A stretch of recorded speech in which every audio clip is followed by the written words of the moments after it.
लोकसभा चुनाव से पहले यूपी में अखिलेश की अग्नि परीक्षा। यूपी की 10 राज्यसभा सीटों के लिए अपने 8वें उम्मीदवार पर बीजेपी ने क्यों खेला दांव? क्या अखिलेश का गणित बिगाड़ेगा मोदी योगी का सियासी खेल? कैसे राजा भैया, पल्लवी पटेल और जेल में बंद माननीय नेताओं जैसे सियासी मोहरे अब बन गए हैं किंग मेकर? क्या सच में राज्यसभा चुनाव में बीजेपी के संजय को फिसड्डी साबित कर देगी सपा?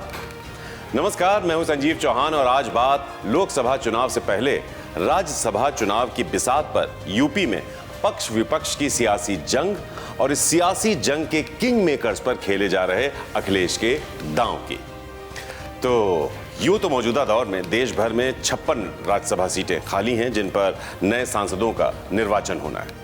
इनमें से 41 सीटों पर मान्य सियासी जोड़ गणित के हिसाब से सांसद चुन भी लिए गए हैं।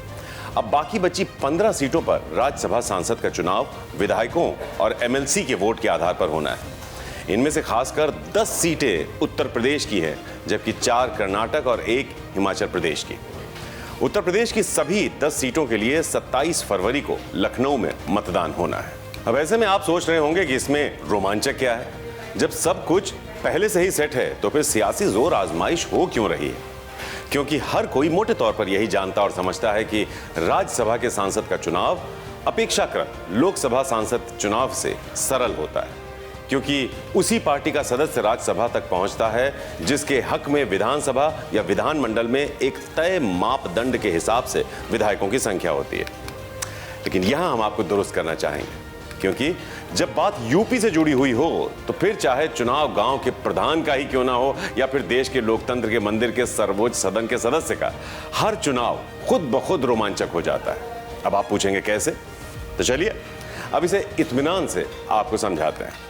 तो बात यह है कि राज्यसभा में यूपी के कोटे की कुल 10 सीटें निर्धारित हैं, जिनमें से संख्या बल के आधार पर, जी हां, संख्या बल के आधार पर 7 सीटों पर बीजेपी की जीत सुनिश्चित है, जबकि 3 सीटों पर सपा के उम्मीदवार मैदान में हैं और उनको राज्यसभा तक पहुंचाने के लिए सपा के पास भी लगभग पर्याप्त आंकड़े हैं।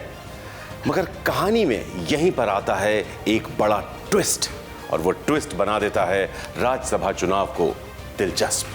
दरअसल यूपी कोटे की 10 राज्यसभा सीटों के लिए 11 प्रत्याशी मैदान में हैं, जिनमें से 3 उम्मीदवार तो सपा के हैं, मगर 8 उम्मीदवार बीजेपी के मैदान में हैं। और जो संजय सेठ बीजेपी के 8वें उम्मीदवार के तौर पर चुनावी मैदान में हैं, उनका सपा से खास रिश्ता रहा है। भले ही वर्तमान दौर में वो बीजेपी की ओर से राज्यसभा जाने की जुगत लगा रहे हो, मगर इससे पहले उन्हें राज्यसभा का रास्ता सपा तय करवा चुकी है, जो बताता है कि उनकी पैठ सपा के भीतर भी उतनी ही है। तो जितनी पैठ अब वो बीजेपी के खेमे में बनाने में जुटे हैं, यानी जितना दखल बीजेपी में उनका है, कहा यह जा रहा है उतना ही दखल अभी भी उनका सपा में है।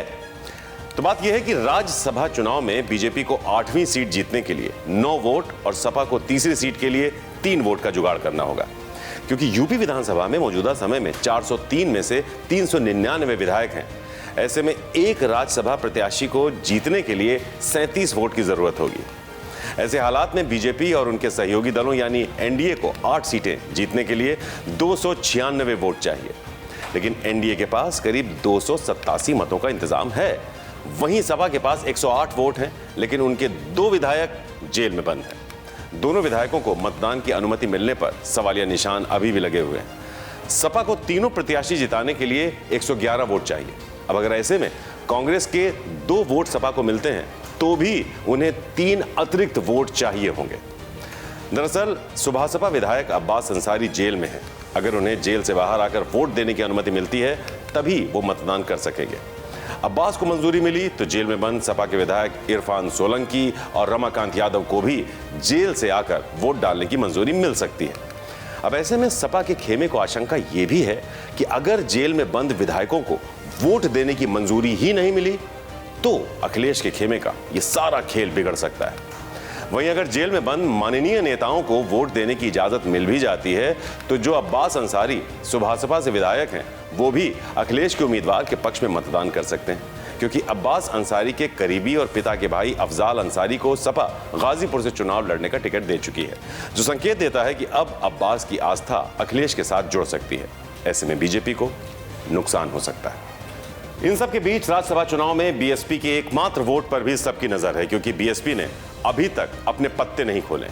लेकिन राष्ट्रपति चुनाव और उपराष्ट्रपति चुनाव में बीएसपी ने एनडीए का समर्थन किया था। हालांकि बीएसपी विधायक उमाशंकर सिंह ने राम मंदिर के मुद्दे पर प्रधानमंत्री के बधाई प्रस्ताव का समर्थन किया था और वो एनडीए के विधायकों के साथ राम मंदिर के दर्शन करने भी गए थे। वहीं सुभासपा के अब्बास अंसारी जेल में बंद हैं और सुभासपा फिलहाल तो एनडीए में शामिल है। लिहाजा एनडीए के पास कुल 285 वोट हैं। साथ ही बीजेपी को राजा भैया की लोकतांत्रिक जनसत्ता दल के 2 वोट भी मिल सकते हैं। तो इस तरह बीजेपी के पास कुल 287 वोटों का गणित है। मगर हाल ही में राजा भैया से सपा के प्रदेश अध्यक्ष नरेश उत्तम ने मुलाकात की थी और ऐसे में पर्दे के पीछे से ऐसे संकेत भी आए थे कि राजा भैया अखिलेश के साथ लोकसभा चुनाव में ताल ठोक सकते हैं। अगर ऐसा भविष्य में होना है, मतलब राजा भैया का सपा के साथ अगर गठबंधन होना है, तो उसकी परीक्षा राज्यसभा चुनाव में ही हो जाएगी। क्योंकि राजा भैया अगर सच में साइकिल की सवारी करना चाहते हैं तो राज्यसभा चुनाव में अखिलेश का साथ दे सकते हैं, जो अखिलेश के तीसरे उम्मीदवार की जीत को काफी हद तक सुनिश्चित कर देगा।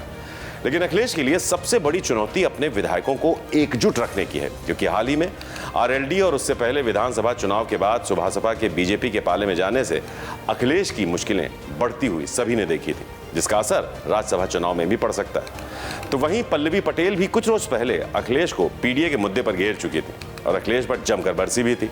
हाँ, वो बात अलग है कि बाद में पल्लवी पटेल ने अखिलेश यादव को अपना भैया बताकर अपना रुख बदल लिया था। मगर दोबारा यानी फिर से पल्लवी ने अखिलेश के खेमे में ही अपनी निष्ठा जताने के संकेत दिए थे। लेकिन अब भी कहा तो यही जा रहा है कि पल्लवी पटेल का रुख राज्यसभा चुनाव में क्या होगा, इस पर अभी भी कुछ कहा नहीं जा सकता है। तो माना यह भी जा रहा है कि बीजेपी संजय सेठ के जरिए सपा में बड़ी सेंधमारी कर सकती है। जी हाँ, क्योंकि संजय सेठ समाजवादी पार्टी में रहते पार्टी के कोषाध्यक्ष भी रह चुके हैं। उन्हें साल 2016 में सपा की तरफ से राज्यसभा भेजा गया था। उसके बाद 2019 में भारतीय जनता पार्टी का दामन थामने से पहले उन्होंने राज्यसभा से इस्तीफा दे दिया और बीजेपी में शामिल हो गए थे। अब ऐसे में सपा के खेमे में संजय सेठ की अच्छी खासी पैठ कुछ खेल कर सकती है। बहरहाल 2024 लोकसभा चुनाव से पहले अखिलेश अपनी सबसे बड़ी परीक्षा में पास होने के लिए अपना सब कुछ दांव पर लगाने को तैयार है। तो दूसरी ओर बीजेपी भी अपनी पूरी ताकत के साथ विपक्ष को यह जताने के लिए तैयार है कि यूपी में तो दबदबा मोदी योगी का ही है।